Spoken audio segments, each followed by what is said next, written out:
welcome back. This is Chicken Philosophy, Teilhard de Chardin, part 22, in which... Hey, Edward, sorry to interrupt, but I could have sworn the chicken wheel said Frater BT. I know it's not my turn. It's just that today's this Rocky ceremony where one of Pew's best friends sent me this in a package, and we had like this whole ritual and this whole thing, and I got all dressed up, and I just thought it'd be cool to record a chicken philosophy while I'm all dressed up, I understand. Do what you like. On the other hand, I'm going to have to, the phone's going to ring at some unknown point between 15 minutes and 25 minutes from now, and I'm going to have to run outside. So, can I just do the beginning of today's recital? Sure. Just read as long as you want to, and then I'll pick up where you leave off. Okay, cool. Thank you. I owe you one. So, yes, we're reading Teilhard de Chardin. He was a Jesuit priest, 75 years ago. He had a life. He wasn't born and died on the same day 75 years ago. You know what I'm saying. But he was mostly writing in the 40s, 50s, around then. I think he wrote in the 60s. I don't really know. This was published in 57. And Teilhard de Chardin, a meme went around. Did they have memes back then? I don't know if they called them that, but in the early or the mid 90s, people started talking about, mostly me started talking about, Gordon started talking about, and then I started talking about Teilhard de Chardin, because he kind of, from a certain point of view, predicted the internet as a utopian, renaissance in human civilization that would bring about sort of a Borg-ish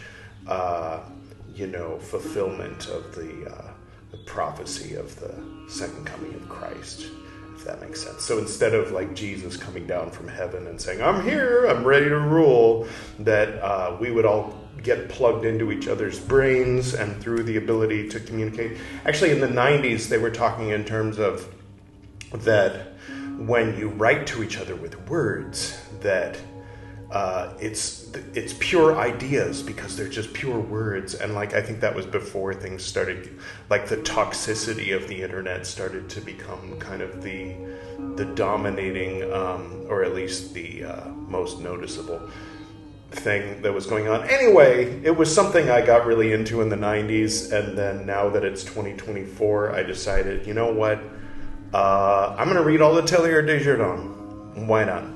So here we are. Okay. Picking up where we left off last time, the growth of the divine milieu. This is the third part of the third part of the book. So the divine milieu, the book, the divine milieu, the section, the growth of the divine milieu, the subsection. The kingdom of God is within us. When Christ appears in the clouds, he will simply be manifesting a metamorphosis that has been slowly accomplished under his influence in the heart of the mass of mankind. In order to hasten his coming, let us therefore consecrate, what?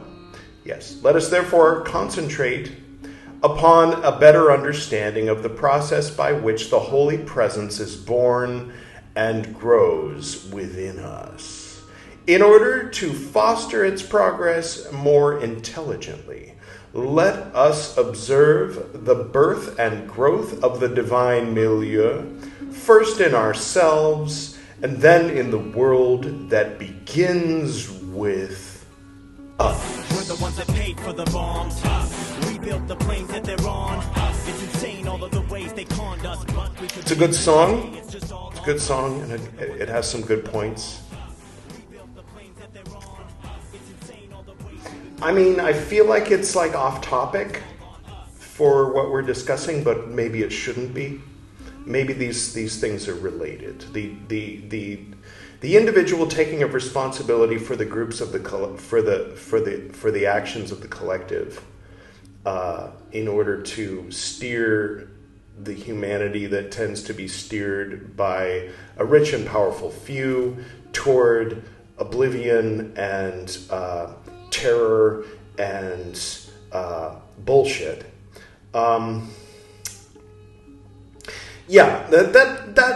That's probably part of this process. Like, that's got to stop in order for what he's talking about to start.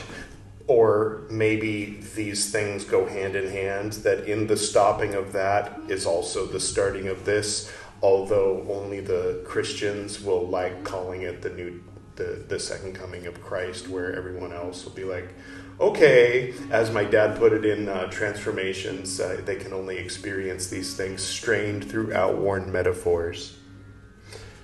All right, where was I? Yes. So you know how there's always like a paragraph intro, and then there's there's A and B and sometimes C.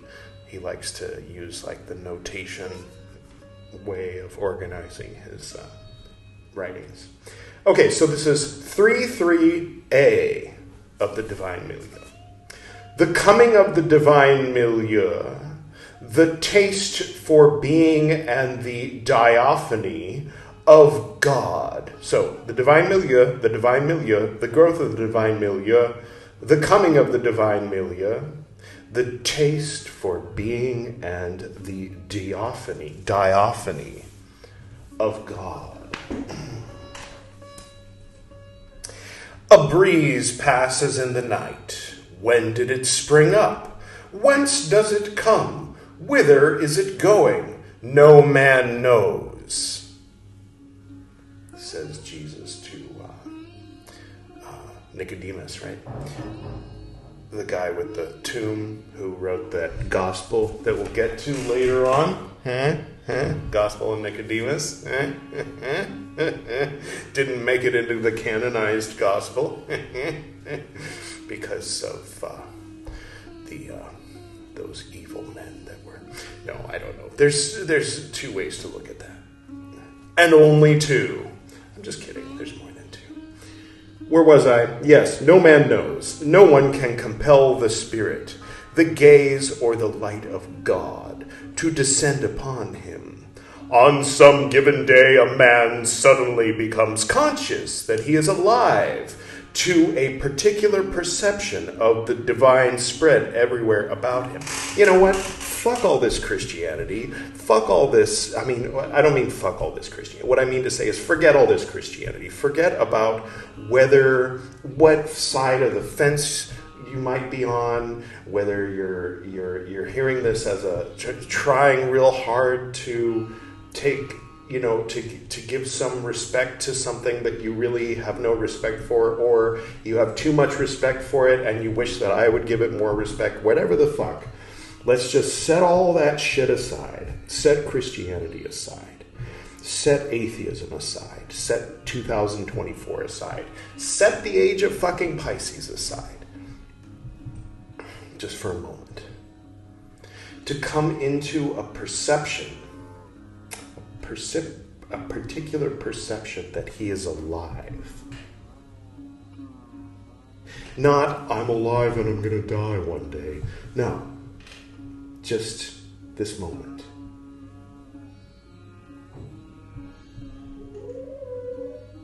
Outside the screen, too. Not just in the screen. Look around you. Look within. Feel it. Feel the gravity. Take a breath.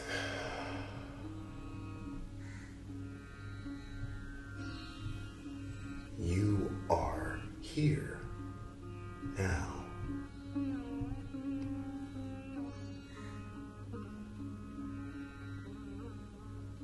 No need to panic and try to grasp it. No need to panic and try to maintain the awareness. Set that aside with the Christianity and the atheism and all the bullshit. Just one more moment. Just stay with me one more moment. This is happening We are here now. Well, I'm a recording from the past, but in that it is an ongoing now, an eternal now, and there is no past or future. Never mind. Forget that last part. Unless it makes sense to you. Okay, Frater BT. Oh, sorry, I was absorbed in the eternal now. I think that's it for my cameo. Thank you for letting me wear this outfit on one of your episodes of Chicken Philosophy, and you can take it from here. And I owe you one. And have a good recital. Have a good Teilhard de Chardin Part 22. All right. You have a good day. Happy Raksha Bandha. All right. Well, here we are. And as promised, I will pick up where he left off just as soon as I light some frankincense and myrrh. And Editor Edward, if we could put on something a little more my style as far as music goes. Thank you. And one moment.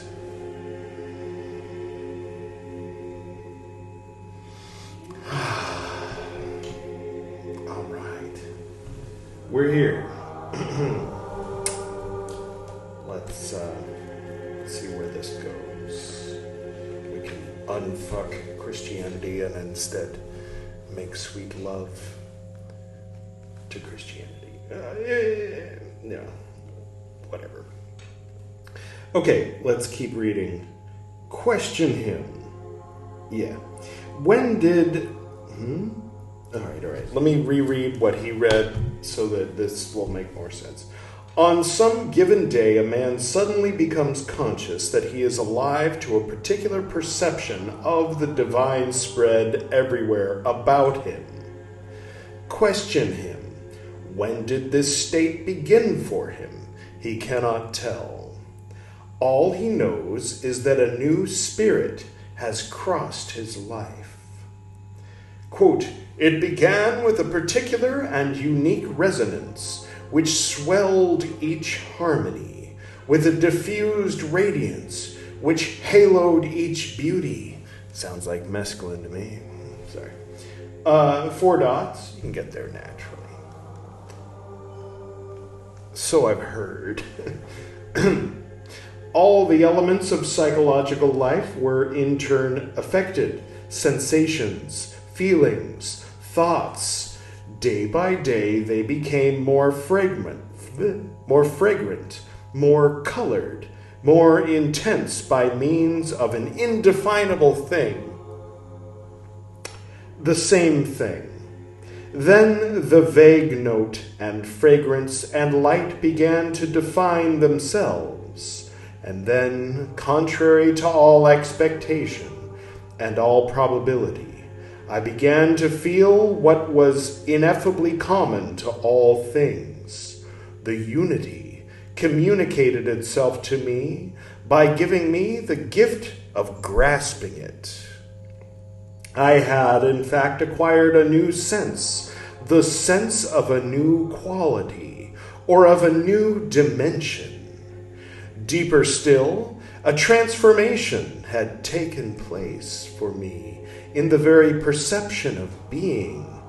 Thenceforward, being had become in some way tangible and savorous to me, and as it came to dominate all the forms which it assumed, being itself began to draw me and to intoxicate me.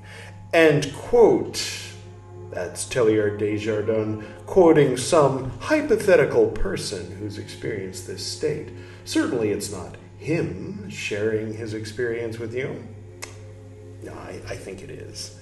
And I couldn't help but think, because we're reading, for those who don't know, on Chicken Philosophy, we read Carl Jung's Black Books, as well as Teilhard de Chardin, Meccan Revelations by Ibn al-Arabi, Secret of the Golden Flower. In the past, we've read the Arbatel and Ashtavakra Gita and the writings of Martin Luther. And I just can't help noticing how Teilhard de Chardin is able to get really deep and profound with the Christianity, as opposed to just standing in judgment of others. And no, never mind. It's interesting to notice. Just saying. Right. Back to the Teilhard de Chardin.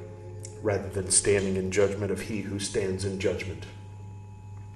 That is what any man might say, more or less explicitly, who has gone any distance in the development of his capacity for self-analysis. Outwardly, he could well be a pagan.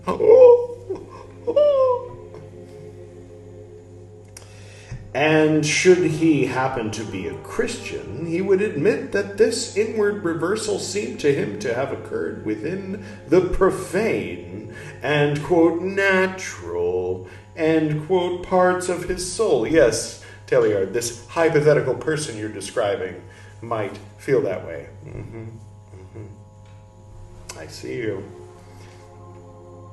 But we must now allow ourselves to be deceived by appearances. Oh, thank God. I have been waiting for someone to tell me that. Just be deceived by appearances. Judge the book by its cover. It's all good. All right. Oh, that's like a huge load off. So much energy goes into calculating the possibilities of what things that appear as such might actually be underneath. I'll keep reading. We must not let ourselves be disconcerted by the patent errors into which many mystics have fallen in their attempt to place or even name the universal smile with a capital S. Picking up a flower and winking an eye are all the universe. Master A.H. Dogen, the noted 13th century Christian. No, he was a Zen Buddhist. Roshi. As with all power, parentheses, and the richer the more so, end parentheses, the sense of the all, capital A, comes to birth inchoate and troubled. This is a new word. Let's add a new word to our brains by asking our friend Editor Edward. Hi there. Could you define for us INCH, like inch, as in 2 point whatever centimeters. And then the second half of the word is OATE, like oat, with an E at the end. So inch, oat, E. Inchoate. How do you pronounce it? What does it mean? Inchoate. Adjective. Just begun, and so not fully formed or developed. Rudimentary. A still inchoate democracy is the example. Also in law, this one actually sounds familiar, of an offense such as incitement or conspiracy, anticipating or preparatory to a further criminal act. So doing something to prepare to do a criminal act or whatever. Inchoate sounds familiar from courtroom scenes in movies, doesn't it? But anyway, in the way he's using it, having just begun, so not fully formed or developed, rudimentary. Thank you, Editor Edward. We can always rely on you to expand our vocabulary. All right. If you learned something today. It often happens that, like children opening their eyes for the first time, men do not accurately place the reality in which they sense behind things. Do not accurately place the reality which they sense behind things. Why my eyes, sir? You've never used them before. Thank you, Morpheus and Neo. All right. Their gropings often meet with nothing but a metaphysical phantom or a crude idol. You want to see a crude idol? I made this crude idol with my own hands. I worship you, O grandfather. Dan, not Ed. Where were we? Sorry about all that. Anyway, But images and reflections have never proved anything against the reality of objects and of the light.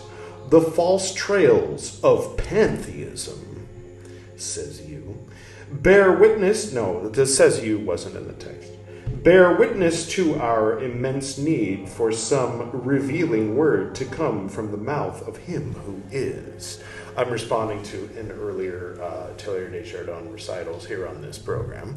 He had said, it sounds like pantheism, but it's not pantheism, because pantheism doesn't quite get there. Because pantheism, your individual identity just gets absorbed into the great God that is everything. What I'm talking about is Christianity. Roman fucking Catholicism specifically is the only way that you can maintain your sense of self. So to satisfy that urge that the ancient pharaohs had to want to walk around like a mummy with golden slippers and all their slaves and all their cats and all their wives in the afterlife forever and ever and unto the ages of ages.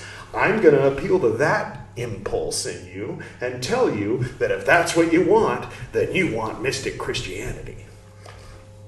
Which, admittedly, isn't, the best representation of... I don't agree with everything he says. I like a lot of what he says, and I'm here for it. I'm open to it, but I don't know. I've many decades I considered myself a pantheist, so I'm like being sarcastic and like, why do you gotta disregard pantheism? And then that's his reasoning. Is because he doesn't like the idea of ceasing to be himself. You should try Buddhism, Teilhard. You might be able to let go of some shit. Anyway, sorry. I could be wrong. I'm not, but I could be. It's possible. Anything is possible. Except for that being impossible. Whoa. Is it possible that nothing is possible? Sorry. Eternal now, Edward. Yes. With that reservation, it remains true that physiologically, the so-called, quote, natural, end quote, taste for being is, in each life, the first dawn of the divine illumination, the first tremor perceived of the world animated by the incarnation, the sense, parentheses, which is not necessarily the feeling, end parentheses, of the omnipresence of God, prolongs, surcreates, and supernaturalizes the identical physiological energy which, in a mutilated or misdirected form, produces the various styles of pantheism. I thought he was going to say your boner. Okay, there's a footnote. In other words, and more simply, just as in the love of God, parentheses, charity, end parentheses, can be found quite obviously, the human power to love in its supernatural state, so in the same way we believe that the psychological origin of the, quote, feeling of omnipresence, end quote, experienced by the Christian, can be found, quote, the sense of universal being with a capital B, end quote, which is the source of the majority of human mysticisms. There is a soul which is natural vitae Christiana, like natural Christian, I assume.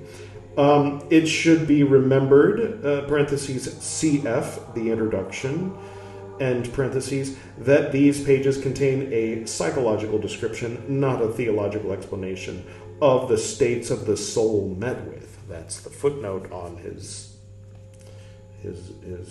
thing about prolonging how pantheism is bad, or whatever he said.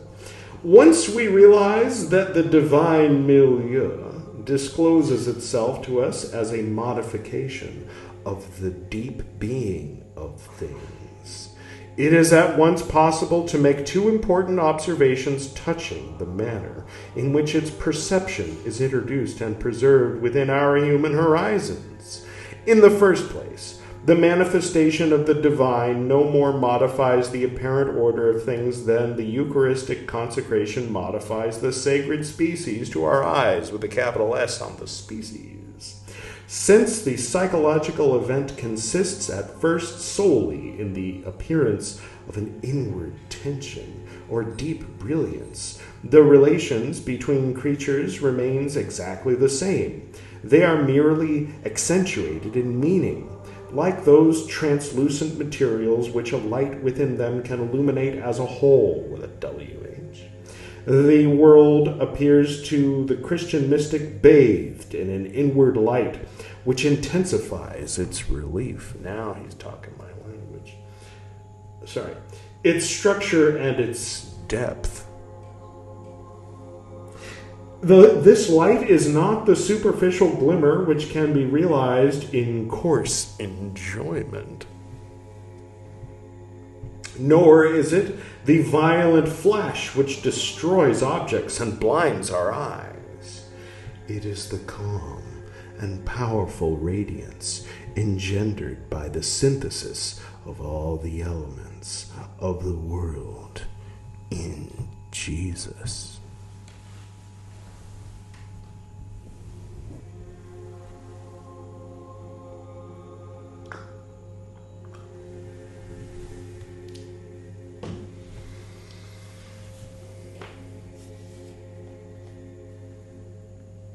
The more fulfilled, according to their nature, are the beings in whom it comes to play, the closer and more sensible this radiance appears.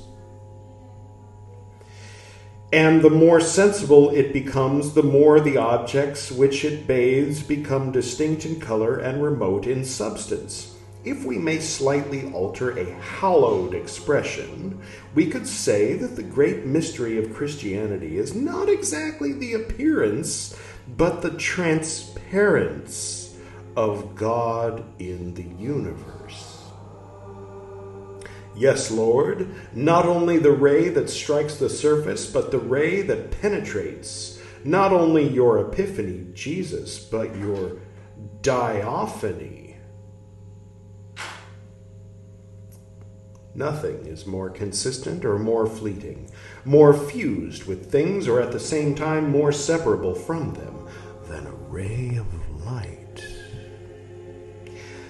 If the divine milieu reveals itself to us as an incandescence of the inward layers of being, who is to guarantee us the persistence of this vision? No one other than the ray of light itself, the diaphany. No power in the world can prevent us from savoring its joys, because it happens at a level deeper than any power, and no power in the world, for the same reason, can compel it to appear. No, they had flashlights back then. What the hell is he talking about? Oh, he must be being metaphorical. All right. That is the second part, the second point. Note the consideration of which should be used as the basis for all our further reflections on the progress of life in God. The perception of the divine omnipresence is essentially a seeing, a taste, that is to say, a sort of intuition, bearing upon certain superior qualities in things. It cannot, therefore, be attained directly by any process of reasoning, nor by any human artifice. It is a gift, like life itself, of which it is undoubtedly the supreme experimental perfection. And so we are brought back again to the center of ourselves, to the edge of that mysterious source to which we descended. Parentheses at the beginning of part 2. Oh yeah, I kind of remember that. And parentheses, and watched it as it welled up. To experience the attraction of God, to be sensible of the beauty the consistency, and the final unity of being is the highest and at the same time the most complete of our, quote, passivities of growth, end quote. God tends, by the logic of his creative effort, to make himself sought and perceived by us. Posuit homines, 3 dots, si forte attractent eum. Too lazy to translate it into English and too lazy to write out the whole thing. Just, it's sorry. His prevenient grace, Editor Edward, I'm sorry to do this to you, but what is the whole quote that he's abbreviating here? And what is it in English, please? If he's quoting something, I don't know what it is. Google doesn't know what it is. He asked the people, is the first part, ... if by chance they take hold of him or if they might attract him. Thank you. Sorry, I know that was a lot. His prevenient grace is therefore always on the alert to excite our first look and our first prayer. But in the end, the initiative, the awakening, always come from him. And whatever the further developments of our mystical faculties, no progress is achieved in this domain except as the new response to a new gift. Nemo venit ad me nisi pater traxerit eum. Editor Edward Whittaker. From the Gospel according to St. John, chapter 6, verse 44. No one can come to me unless the Father who sent me draws them. Thank you, Editor Edward. All right. We are thus led to posit intense and continual prayer at the origin of our invasion by the divine milieu, the prayer which begs for the fundamental gift. Domine, fac und vidiam. YouTube, don't flag me. That's F-A-C. It's a Latin word. Lord, we know and feel that you are everywhere around us, but it seems that there is a veil before our eyes. Illumina voltum tuum supernos. I'm not going to make Editor Edward. It's too much. Let the light of your countenance shine upon us in its universality. Sit splendor domini nostri supernos. May your deep brilliance light up the innermost parts of the massive obscurities in which we move, and to that end send us your spirit, spiritus principalis, whose flaming action alone can operate the birth and achievement of the great metamorphosis which sums up all inward perfection and towards which your creation yearns. Imite spiritum tuum et creabuntur et renovabis faciam terrae. That's the end of the section. That's the end of the section. Suction. No, it's good. It's good. It is what it is. I tease. I hope that my little banter with Teilhard over the subject of pantheism and the one true wayism inherent in his brilliant ideas doesn't take away from your enjoyment of these episodes in which we read The Divine Milieu by Teilhard de Chardin. All right. I'm going to be away for a few days. So is Edward and Gwydion and Pymander. We're all going to have to run an errand up in the old capital. And but we should be back by, I don't know, hopefully not. Hopefully it'll only take 2 days. I really hope it only takes 2 days. But the good news is it's not 48 degrees in Delhi. And some of you are thinking, 48, that's cold. 128. Try that. No, more like 120. That's what 48 means. That's what it was the last time I was in Delhi. So we didn't go outside much. But this time it's like only, I think it's in the 80s or something, but it's been raining off and on, so it should be fine. Anyway, enough about that. I hope you're doing well. I hope you're having a wonderful time. Wherever you are, whoever you are, whatever you are, whenever you are. Are you in the far future? I know you're not, but someone else might be. Anything else? This is the point where I look around the room, see if there's anything to remind me. Always something there to remind me. Nope. All right. That's it. Have a good one. Till next time.